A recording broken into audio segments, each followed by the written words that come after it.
Monsieur le Premier ministre. Dans son mot liminaire au Premier ministre chef du gouvernement, le président de l'Assemblée nationale, Isidore Mvouba, a dit que nous sommes ici pour répondre à l'appel du 28 mars du président de la République qui nous a rappelé que le pays était attaqué, assiégé par un ennemi appelé coronavirus.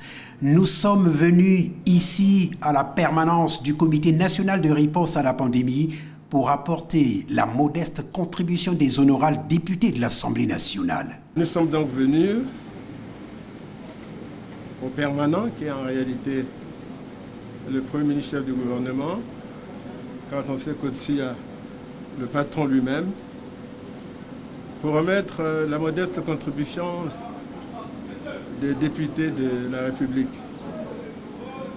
qui, nonobstant les difficultés qui sont les leurs, ont de manière spontanée, pure, au travers des cotisations et prélèvements obligatoires, apporter 50 millions de francs CFA.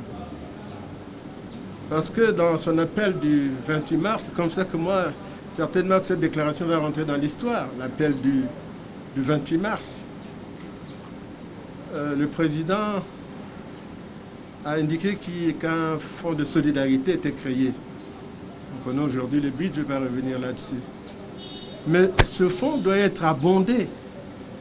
Et je pense qu'il doit être abondé d'abord et avant tout par les Congolais que nous sommes. Pourquoi devons-nous attendre que l'extérieur vienne abonder un fonds qui concerne la guerre que nous devons mener contre cet ennemi farouche qu'est le Covid-19?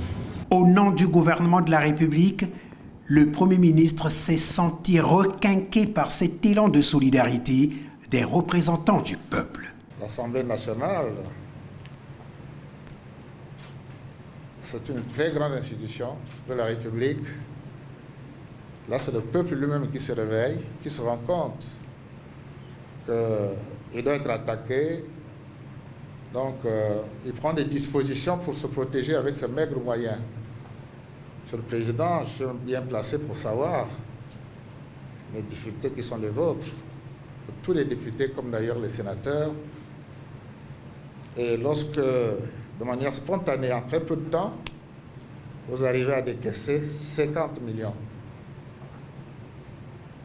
vous allez remettre pour abonder le fonds de solidarité. Je dois vous dire que ce fonds vient d'être créé. Mais s'il y a de l'argent qui rentre dans le fonds, vous êtes les premiers à y mettre un fonds. Vous êtes les premiers à abonder ce fonds et ça mérite bien d'être félicité. Par ailleurs, le président de l'Assemblée nationale s'est dit choqué par le comportement peu civique de quelques-uns de nos compatriotes qui ont encore du mal à respecter les mesures de confinement. Nous ferons certainement la même chose et bien d'autres institutions.